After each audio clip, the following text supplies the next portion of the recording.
Oh my gosh, this was great. Wolverine, Black, White, and Blood. There are three stories in it. I liked all three of the stories. The first one. Huh, I'm just gonna jump into this. I can't wait. Like here, just what more do I need to tell you about this comic book?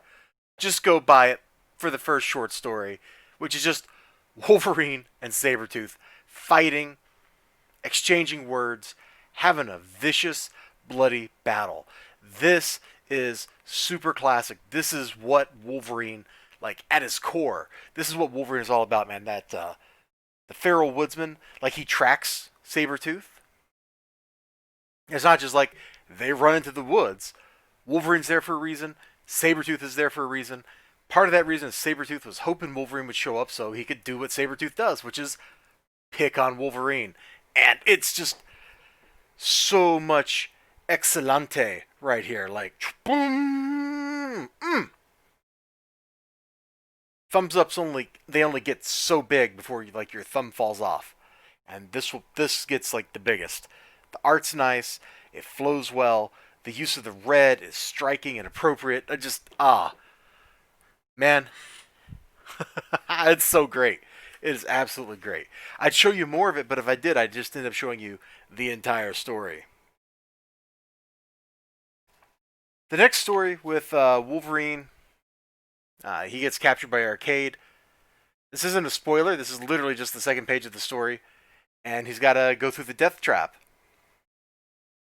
And what that means is Arcade has built the death trap to trap the beast.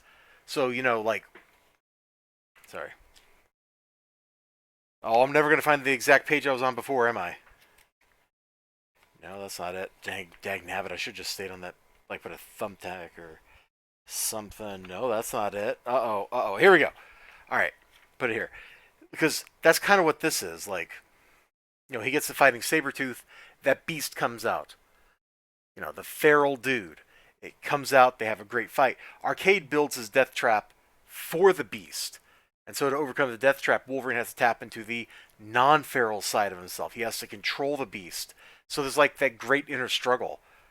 Very satisfying stuff. Again, very satisfying. The art's not as good as the art in this first story because this is just truly excellente, but still good enough.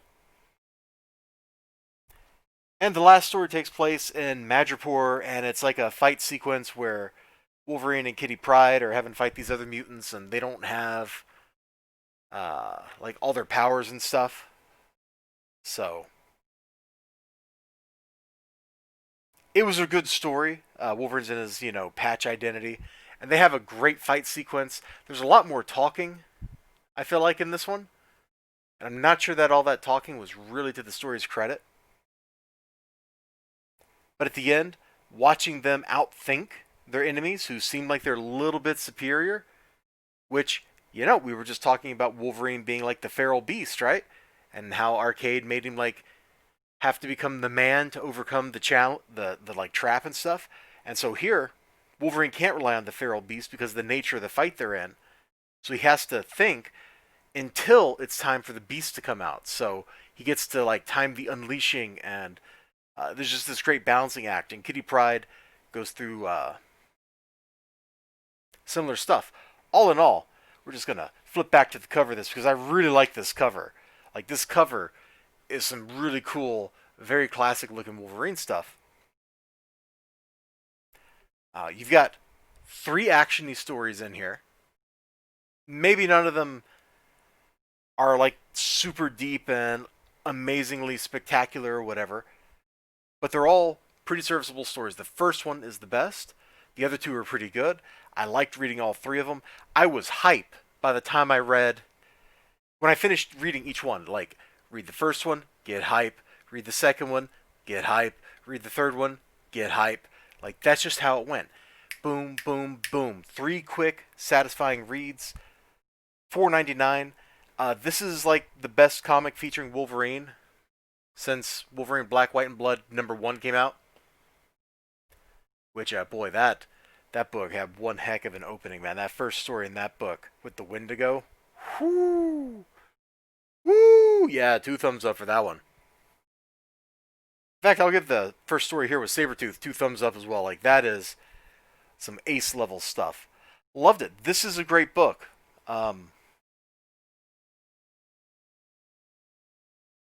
it's if they did a longer form Wolverine story like they do the first story in this one or the first story in the previous one, or even that spy story in the previous one, like